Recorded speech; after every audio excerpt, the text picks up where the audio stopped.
banteng ini yang berubah angkatan perang, yang kemudian kita sempurnakan dari angkatan bersenjata Republik Indonesia sebagai yang kita kenal bersama. Para saudaraku, satu tanah tumpah darah Indonesia.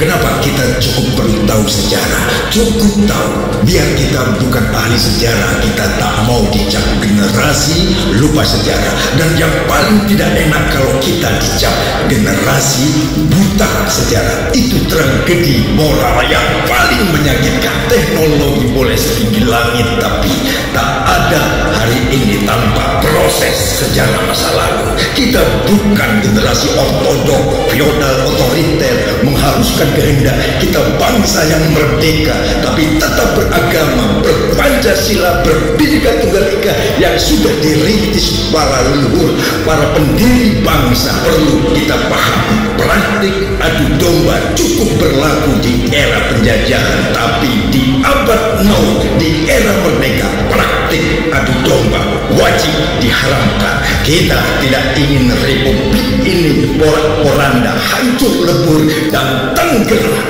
Nah, kita kembali ke masalah sejarah. Di dalam dunia kemiliteran ada sejarah yang berbeda, tidak sekadar unik tapi menarik. Supaya tidak dianggap pelecehan sejarah, ikuti channel ini sampai tuntas. Jangan lupa.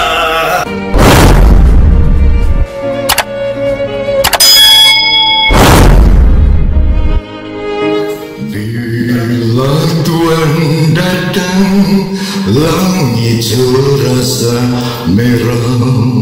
Bila Tuhan tiba, ombak laut gelisah berpangkat. Berapa tahun yang lalu tentu masih mengiang di dalam ingatan kita pada saat HUT TNI ke-72 yang diselenggarakan di Pelabuhan Indah Kiat, Cilegon, Banten. Dunia mendadak digemparkan dengan berita Jokowi jalan kaki terjebak kemacetan lantaran penumpukan massa yang mau ikutan menyaksikan acara HUT tersebut. Karena memburu waktu sebagai presiden sekaligus panglima tertinggi di Republik ini, tentu sangat ditunggu kehadirannya. Akhirnya Jokowi memutuskan untuk berjalan kaki ala prajurit dengan jarak tempuh 2 km sampai ke tempat acara HUT TNI ke-72 yang diikuti pula para pejabat tinggi negara, termasuk ibu-ibu pejabat yang sudah berdandan mahal.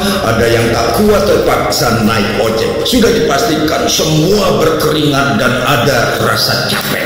Meskipun soal jalan kaki menurut Jokowi sudah biasa, baru 2 km, 15 km pun pernah dilakukan. Anggap saja olahraga katanya. Kalau Jokowi terlambat dan acara HUT TNI pun sedikit mundur, itu takdir. Tapi sang panglima tetap menaruh rasa hormat dan dia menyatakan, kami pun mohon maaf yang sebesar-besarnya, karena Bapak Ibu sekalian banyak yang harus naik ojek, berjalan kaki. Bahkan Bapak Presiden Republik Indonesia Bapak Jokowi berjalan kaki kurang lebih 2 km. Tapi sebagian dari kita tentu menanggapi persoalan atau peristiwa Jokowi jalan kaki memang beda dari yang beda. Tetapi kita tidak juga menilai sederhana jawaban yang terlontar dari Jokowi. Sebabnya aku menarik kesimpulan, menarik sejarah ke belakang di masa perjuangan bangsa melawan penjajah. Mungkin bagi Jokowi 2-15 km kenapa dikatakan biasa? Sangat jauh bila dibandingkan gerakan gerilya yang dilakukan Panglima Besar Jenderal Sudirman. Tidak seberapa. Di sini kita hanya akan bicara sejarah rute wilayah gerilya sesuai tema jalan kaki. Bisa kita bayangkan bagaimana Jenderal Sudirman bergerilya bersama kelompok kecilnya ke arah selatan menuju Kretek, Parangtritis, Bantul, lalu berjalan sepanjang pantai selatan menuju Wonogiri. Sebelum Belanda menyerang, Sudirman sudah harus sampai di Jawa Timur untuk mengontrol para gerilyawan. Sadar kalau sedang diburu Belanda, beliau melanjutkan ke Ponorogo. Meski Sudirman dalam keadaan sakit, jalan tertahti terus dipopong menggunakan tandu. Perjalanan tidak cukup sampai di situ, terus berlanjut bergerak ke timur, ke Trenggalek, dan sesampai di Kediri, Sudirman dan pasukannya segera pergi karena tahu Belanda akan menyerbu. Lalu pergi ke Karangnongkoh, Desa Jambu, bersama para politisi berjalan menuju Batu Tua. Karena diketahui Belanda, Sudirman terpaksa berjalan menembus hutan rimba, dan kita tahu bagaimana gigihnya perjuangan Sudirman dalam keadaan paru-paru tidak utuh, terbatuk-batuk, sekali mengeluarkan darah tentunya. Meski fisiknya tidak sempurna, namun mentalnya seperti kuda hitam dari tanah Jawa. Dan kita bayangkan para gerilyawan juga Sudirman sengsara menahan lapar dan dahaga. Tekadnya kuat, pantang menyerah pada penjajah, berlutut di ujung kaki kaum penindas. Setelah melewati siang dan malam dinginnya air hujan, akhirnya Sudirman sampai di wilayah Sobo dekat Gunung Lawu. Dan Sobo pun yang kemudian dijadikan markas gerilya karena dianggap aman jauh dari penciuman penjajah.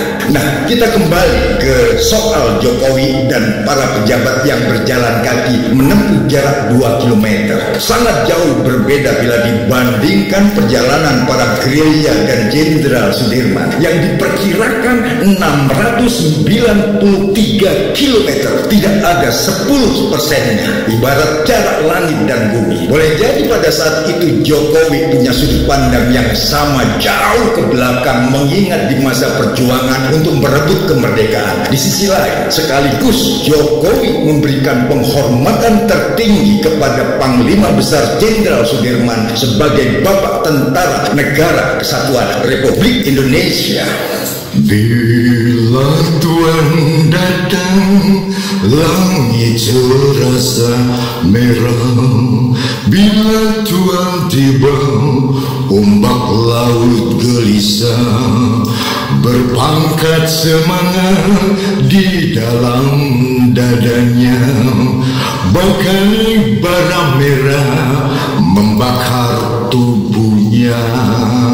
Rasa bangga diriku dapat mengenalmu, walau kisah Tuhan ku baca dari buku. Pahlawan Sudirman, epos Nusantara, legenda sejarah bangsaku. Selamat hari ulang tahun TNI yang ke-75. Tetaplah menjadi benteng Republik yang berdaulat, karena tentara dari rakyat untuk rakyat yang merdeka. Tentara tetap bermental Pancasila, bervisi NKRI. Salam Sabta Marga.